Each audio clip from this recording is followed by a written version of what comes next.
大家好，我係即刻，好高興又同大家見面。之前 Hong Kong Card 舉行過10大我最喜愛酒店自助餐選舉，會員選出咗香港4季酒店 Blue Bar 成為自助午餐嘅第3名。咁今次我就同大家試下呢度嘅自助午餐啦。呢度嘅座位並唔算多，大約可以容納50人左右。而我坐嗰邊係間開咗嘅，座位亦比較少。人客唔多嘅時候就好似包廂一樣啦。落地玻璃採光非常之好，夠晒光猛，景觀都算開揚嘅。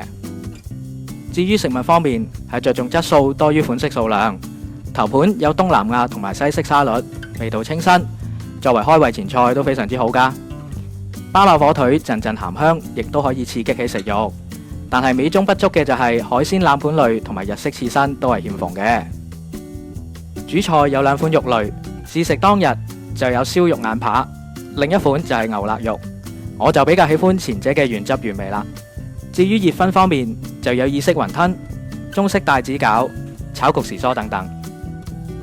喺咁多款甜品入邊，我就比較喜歡榛子朱古力脆片布甸配香草汁。佢嘅質地好軟熟，加埋朱古力嘅香味，冬天食就份外滿足啦。菠蘿青檸泡芙味道唔會太甜，一啖一個亦都唔會太流。